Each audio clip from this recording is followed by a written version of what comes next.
Welcome back and to our story of the day. And let me again welcome our guest, Dr. Cherif AMIR, Professor of Political Science. Thank you again for being with us.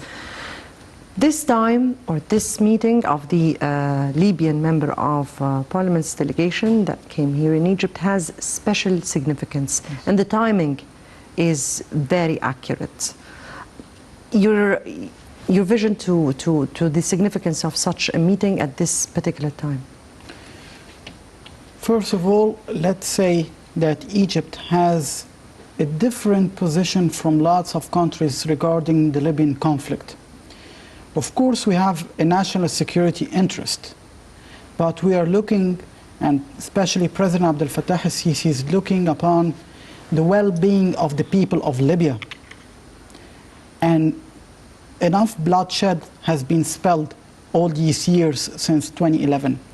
So I think that the Libyan politicians are seeking now to have a meeting on a ground which offers real conditions of dialogue and the interests of the Libyan people. We have seen, unfortunately, many countries trying to exploit the chaos in Libya by taking the oil, by trafficking the refugees, by trafficking arms. Well, I think that Egypt was clear from the beginning. There is a national army of Libya, headed by Field Marshal Khalifa Haftar. Egypt spared no effort to present Marshal Khalifa Haftar to the West.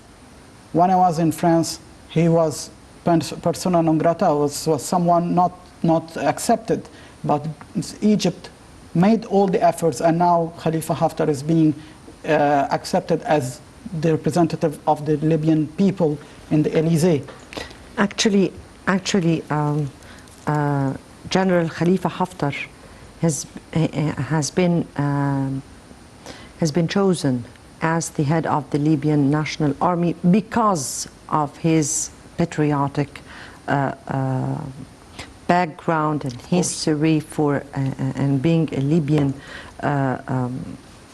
patriot.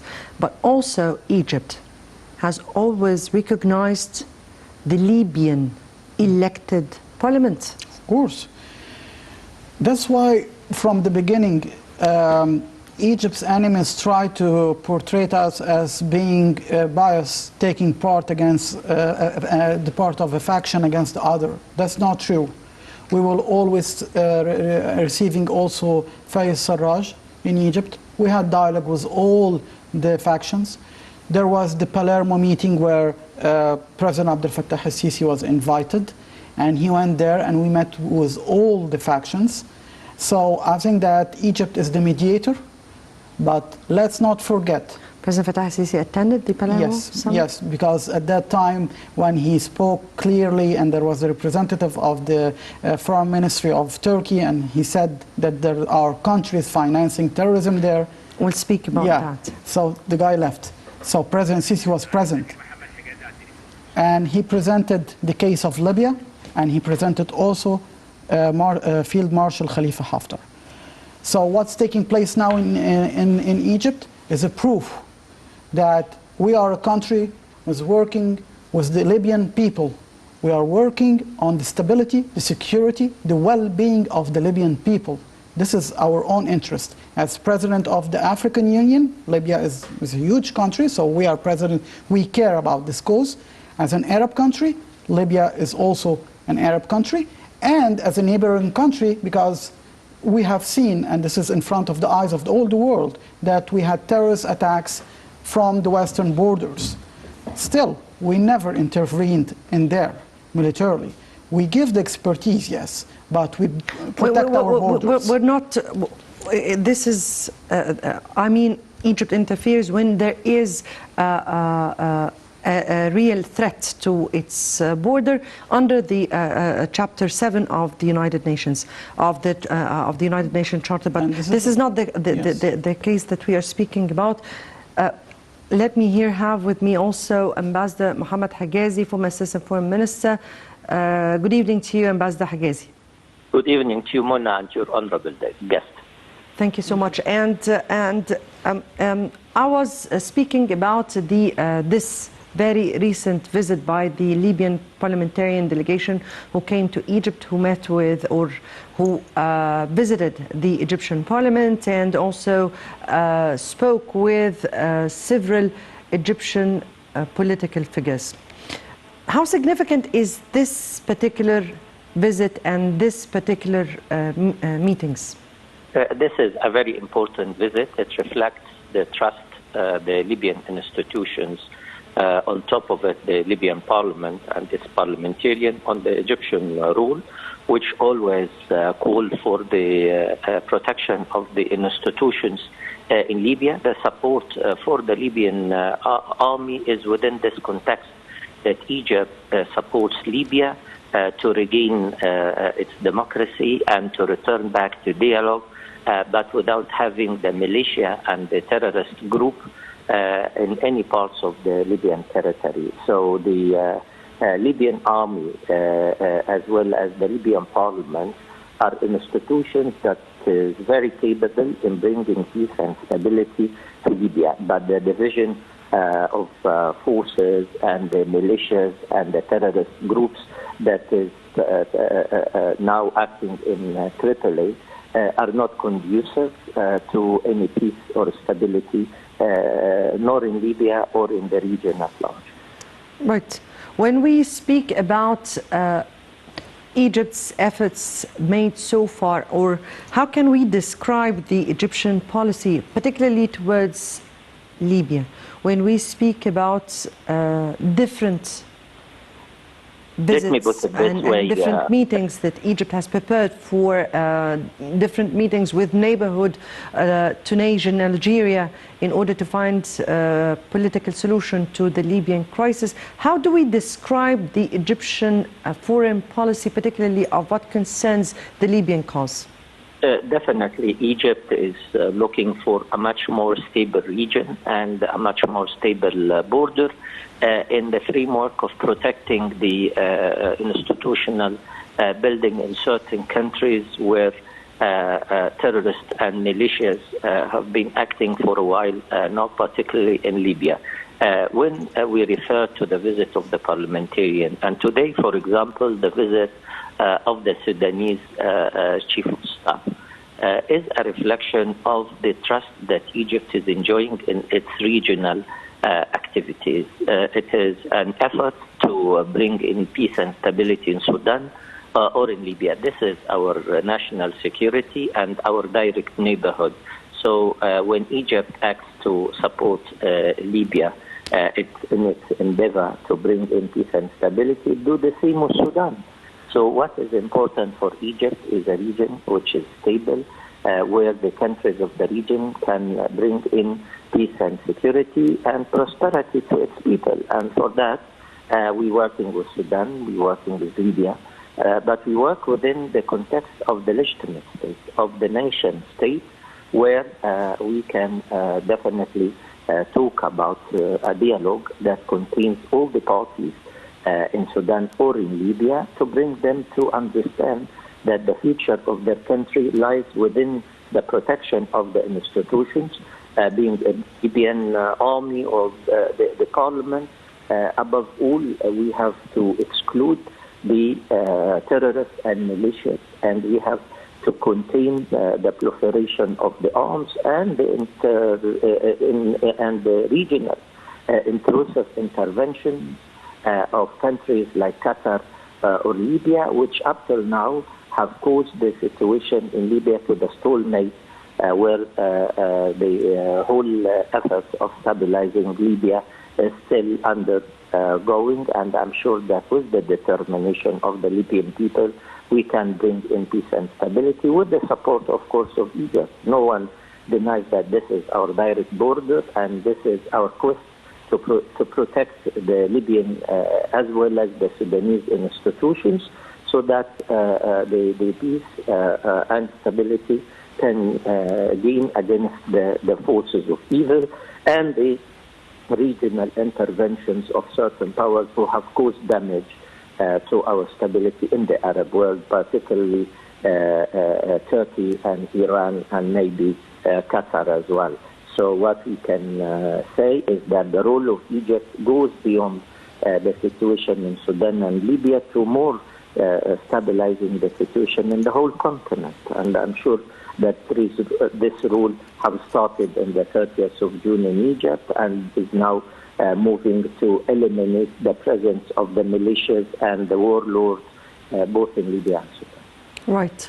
Ambassador Mohammed Hijazi, former Assistant Foreign Minister, thank you very much for being with us. Back to you, Dr. Cherif. And we were speaking about Libya and institutions inside Libya. Before we go into more discussion of Egypt's efforts, I would like you to describe the situation inside Libya at this particular time so we can understand exactly why Egypt is trying to find a political solution and settle the situation in Libya. First of all, the National Libyan Army made significant gains in liberating several main cities. The people there, the civilians, were very happy to see their own army taking charge the security of the country again. And then there was the assassination attempt against General Mismari, who was the spokesman of the Libyan army. So it means that there are still some factions working against the national interests of Libya. But things on the ground started to show that the army, the National Army of Libya, is advancing. He has the support of the people and the recognition from several countries, especially not only Egypt, the Emirates, and Russia.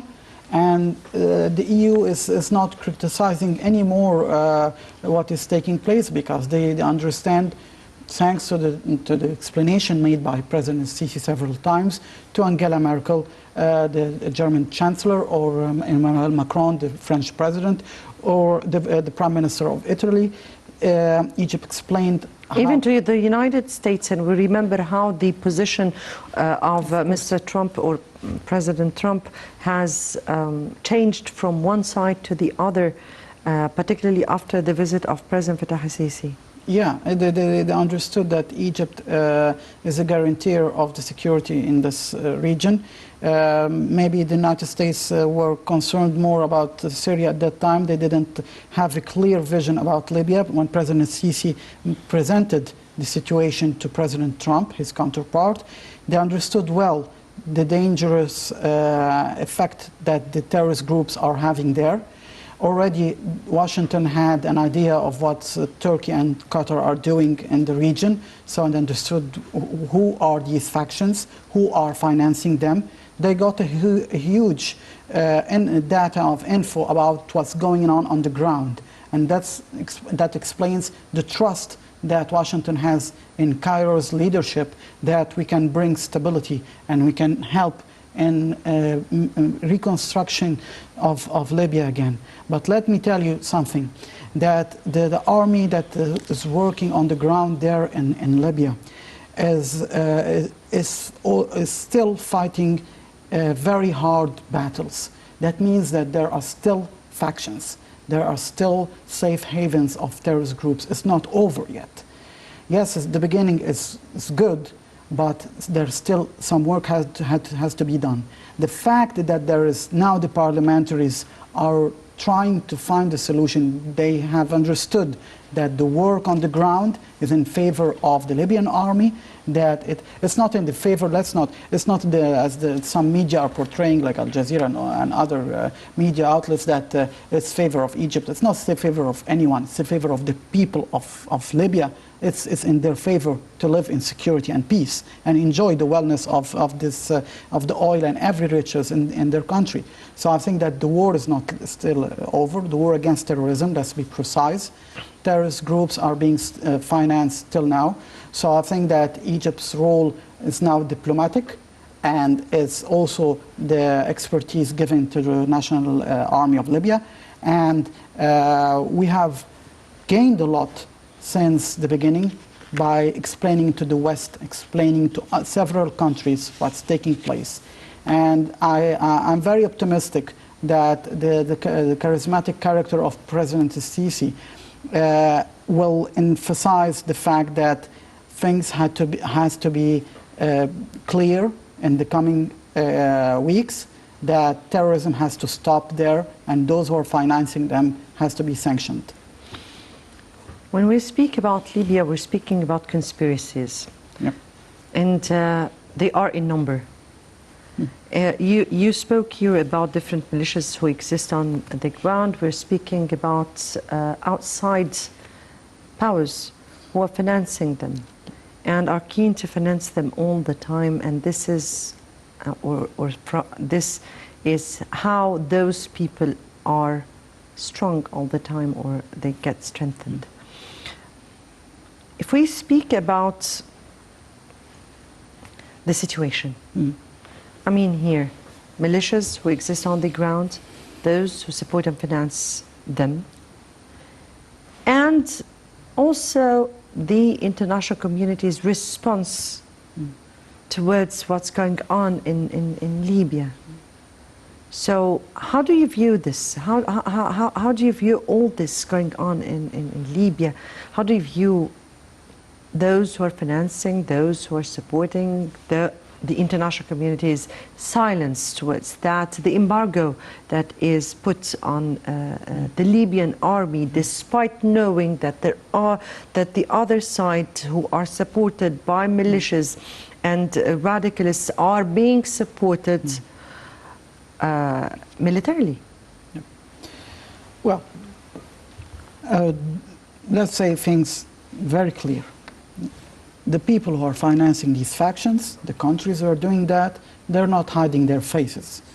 And they are claiming that they are supporting a faction in Libya which has to fight and have gains. And these countries is Qatar and Turkey. And then we have seen, we're not making any claims. We have seen the drone, a Turkish drone that was... No, it was announced by the Libyan army itself that they have already downed a Turkish drone. Everyone saw it. The second thing is the president of Turkey, Erdogan himself, the dictatorship, was ruling the dictatorship. He said clearly that we will have an intervention there against all the international community. He's making these claims, and he said we will not keep silent by any way he's speaking. He had enormous troubles in Syria, enormous troubles in Iraq, and now... Who gave him this right in the first place? Well, he used several things. First of all, when he had excellent relations with the Obama administration at that time, and he was the guarantor of what's called the Arab Spring in the region. And then he had interference in Syria and in Iraq. Against the will of the Syrian regime, which has not fallen yet. Exactly. And against the Iraqi regime also. Against the will of the Iraqi regime, which is ruling right now. And violating... They are existing inside the territories of each of those countries, despite the rejection of the countries, the states themselves. As they are doing now in North Cyprus. It's an occupied territory. It's not recognized by the international community, North Cyprus. So Cyprus is a sovereign country, and they're occupying a part of it. And is an EU and this is the point that I would have to emphasize, that he used the blackmail with the EU. He got $3 billion by telling them, if you want to give me the money now, I will let the refugees, and God knows the factions and the militias that he has in Turkey are real refugees or not, that I will let them in the EU borders.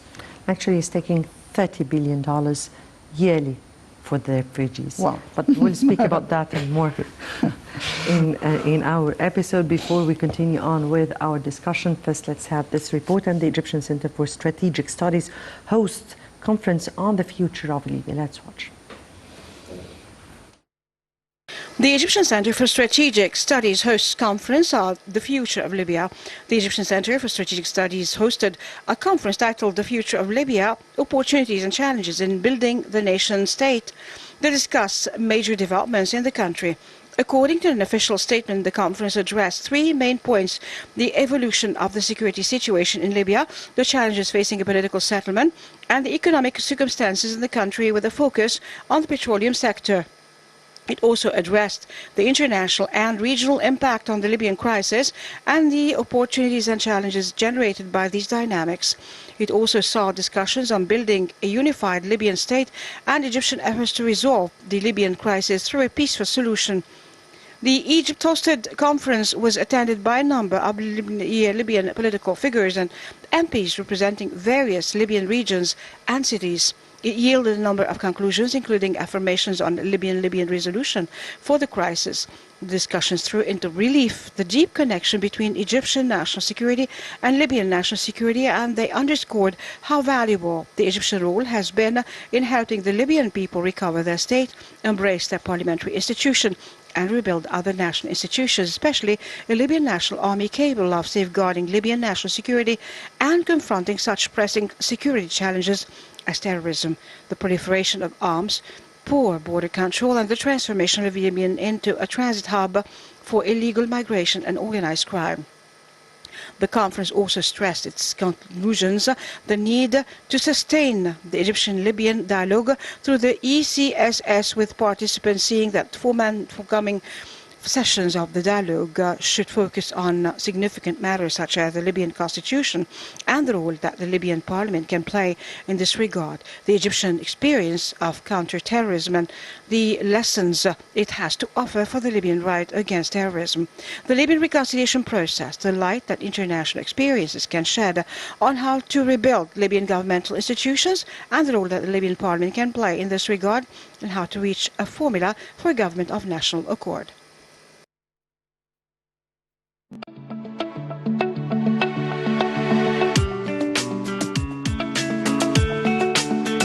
هنا صدقت حلمي وبدأت قالوا عني زمان موهوم بيضيع وقت لا يوم سلمت ولا استسلمت ووقعت وقمت وامبارح غير دلوقت هنا قلبي من جوا ده اللي بيديني القوة في طريقي مشيت واديني ثبت لن ننجح إلا بكم. من هنا قررت بعد ما فكرت امشي عالصعب وعرفت انا لما كبرت ان اللي تفكر في ازمه كان خوفك منه ملوش لازمه واديك عالصعب قدرت واللي زمان ضحكوا عليك شوفهم دلوقتي بيداروك صفهم وراهنوا عليك تخسروا كسبت انا ابن مصر انا ضد الكسر انا رافع راسي تملي لفوق طول العمر انا ابن مصر قلبي نسر ما اقدرش اعيش ابدا يوم غير وانا حر شفت يا زمان ومواقف ملهاش عد بس الصدمات بتقوي ومش بتهد شفت يا زمان ومواقف ملهاش عد بس الصدمات بتقوي ومش بتهد انا عندي ثقة بالنفس ومناعة ضد اليأس انا ابن مصر انا ضد الكسر انا رافع راسي تملي لفوق طول العمر انا ابن مصر انا ابن مصر قلبي نسر ما اقدرش اعيش ابدا يوم غير وانا حر انا ابن مصر انا ابن مصر انا ضد الكسر انا ضد الكسر انا رافع راسي تملي لفوق طول العمر انا ابن مصر قلبي نسر ما اقدرش اعيش ابدا يوم غير وانا حر. Welcome back. Back to you, and this important discussion or this important meeting or conference that was hosted by the Egyptian Center for Strategic Studies actually raised some very important points. And if I can speak about some or raise those points, they spoke about three important main points that led to the crisis now in Libya. They spoke about the evolution of the security situation, particularly after the assassination of, or the killing of Muammar Gaddafi. They spoke about the challenges facing a political settlement because they are enormous. They spoke about economic circumstances in the country with a focus on the petroleum sector, because I guess petroleum is the reason behind all this chaotic situation. So when we speak about first the evolution of the security situation and how it descended until it reached that where we are speaking now. Well, it was at the beginning of the uprising in Libya against the regime of Colonel Gaddafi, and then there was the Western interference, and then there was the supplies of arms from France, from Italy, and they were landed. This constructive chaos that they have always been doing to the Middle East. Yeah, and I will give you a testimony that I heard from some officials in France in this case, and they said that the arms that were given there, at a certain time there was some trainers who went, and so they were telling them, you were going to finance or help the young revolutionaries who want to have liberty and freedom. And they said, well, when we arrived on the terrain, we found ourselves face to face to terrorist elements, people who have nothing to do with Libya, foreign elements, and they mercenaries. have mercenaries, and they don't have any military discipline. They're not willing to create an army. They were just using these dangerous weapons in a way to kill civilians, to terrorize civilians, and this is the way to control the cities. And they gave the reports back at that time to the governments who were in Rome and Paris, and unfortunately there were no answer for the alert. And this is what led to this security issue, that there were camps and having... Yes, each camp trying to impose its capability and strength on the ground. With sophisticated arms. They had technology, they had dangerous arms, and threatening not only Libya, they started threatening Egypt, Tunisia, Algeria. They started threatening the whole region. It was a monster that was created, and that's why Egypt gave the alert. President Abdel Fattah al-Sisi, when he spoke to his counterparts in Europe, he said, the dangerous situation will harm you in Europe also. It is so obvious. Of course. All those illegal migrants that is coming, they are coming from Libya. Exactly. And many European citizens are telling their governments now, stop interfering in Syria, stop interfering in Libya, in all these countries, because it brought us trouble. You bomb these people, and then there are refugees, people exploiting refugees and bringing them to us. And we cannot afford it anymore. So that's all for the last point, which is the petroleum, the oil. Because some governments were led by the international companies, the multinational companies, that we have to control the oil fields. And what about the people who are dying? What about the regional security of Egypt, of Tunisia, of Algeria, and the EU? We're supposed to be partners and all that. Let's put aside the dictatorship in Turkey. They're exploiting also this, regardless what would harm the people or not. I think that the people of Turkey are... We just put the issue of the humanitarian aspect aside, because it doesn't seem like anyone in the international community is putting an eye on this. No one is caring about it. And this is the alert that we are taking in charge. Why is Egypt is so concerned about the issue of Libya is because this is the fate of a nation, of civilian people who are suffering from it. And those countries who are, there is an intervention in Libya by foreign countries. Let's stop it immediately. We have seen what took place in Syria and how it was devastated, and now that it's happening also to Libya, and the same countries, the same elements. We have seen that both countries, Turkey and Qatar, in Syria destroying Syria, Turkey and Qatar destroying Libya, and trying to intervene in Sudan also. And what's the end of the story? Well, I have a pity for the people of Turkey who are living under this because their dictatorship. interference in Sudan was not evident? Well, because what they are doing now in Sudan is also pushing the people into confrontation, civil confrontation. And thanks to Egypt's mediation, we have brought things to calm once again. But the source has to be dealt. Today, for example, the head of the opposition in Turkey, he gave a stern warning to Erdogan. He told him, we paid a heavy price for the confrontation with Egypt, that you're leading from nowhere from the beginning. Why you have this jealousy, this hate towards Egypt? He said it, the head of the opposition in Turkey. And he represents a huge faction. Let's not forget that Erdogan lost Istanbul, which is a huge city. That means that he is losing the popularity. People are suffering there. And the opposition are telling him, stop bothering our neighbors, stop pushing into confrontation with Egypt. You have done a lot in Syria and Libya.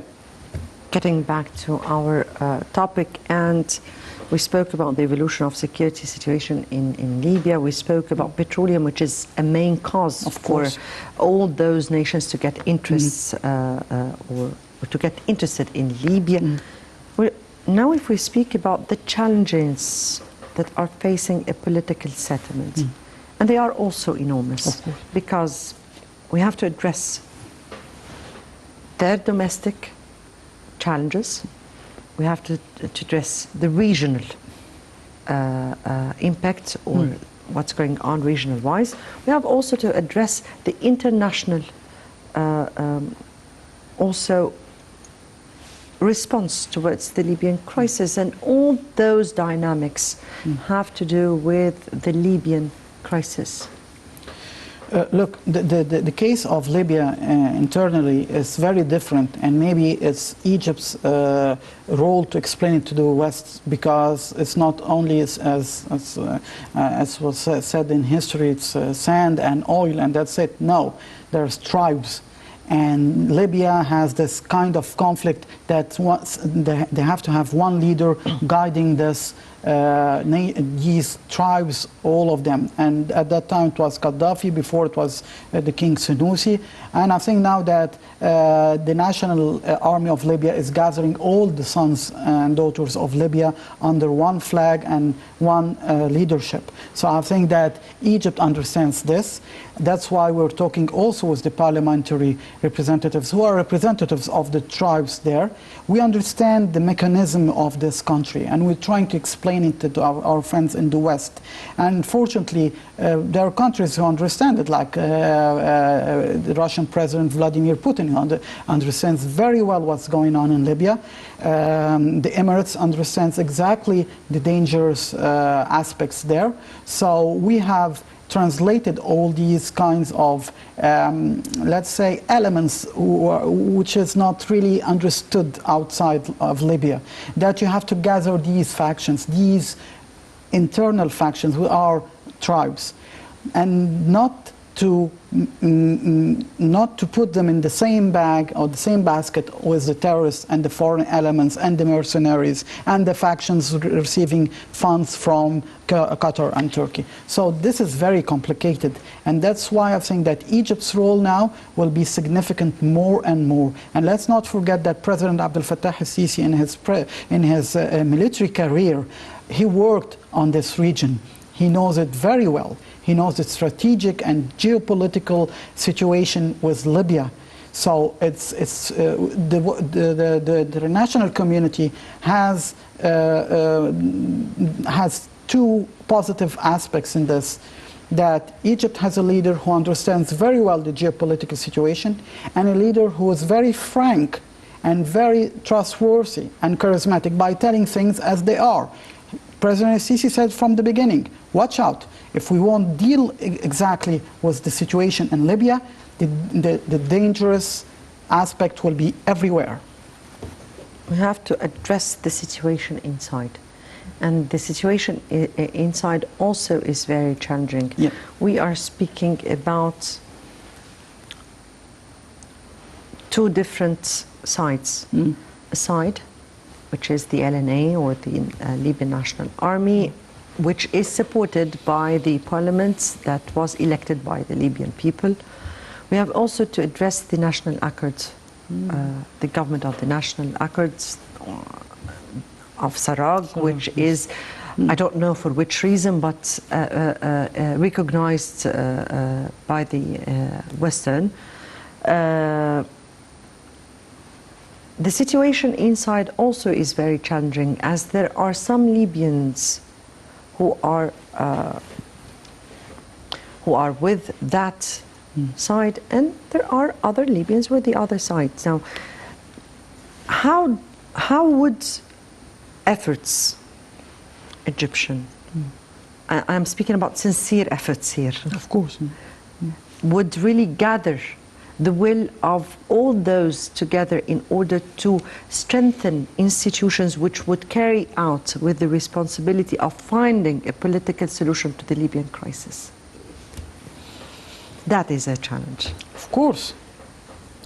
And the side who understands these challenges, as we are doing in Egypt, will be the realistic one and will have the realistic solution at the end. Because let's not dream. As you said, there are people taking sides with the Sarraj government and people with the National Army of Libya. Let go that Sarraj is being supported by some of the outside non-sincere powers towards the whole cause. And I think that the Libyan people are now understanding very well this reality. They have seen in the media, they're seeing the mercenaries caught by the National Army of Libya.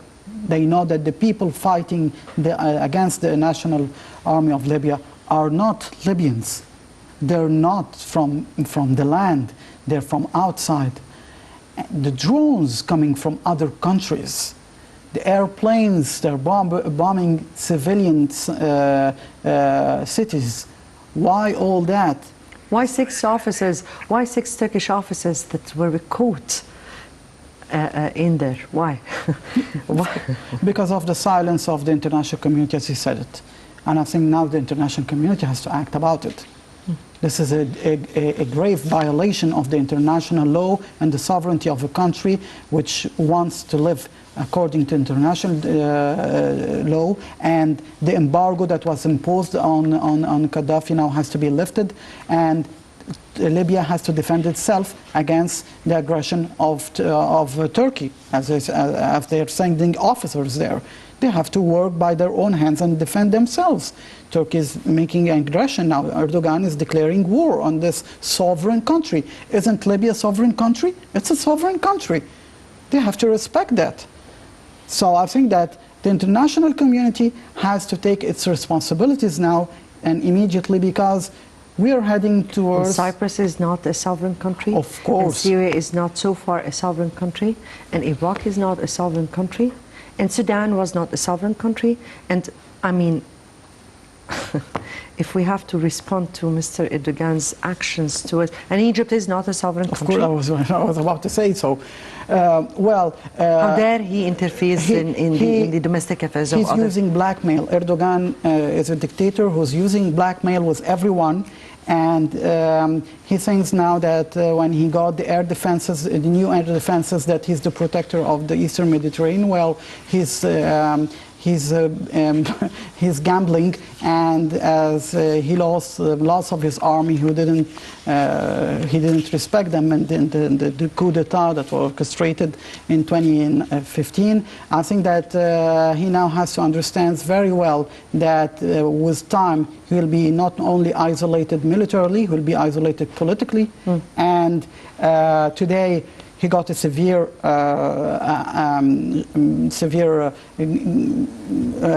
hit by 6 diplomats in Erbil were killed, the Turkish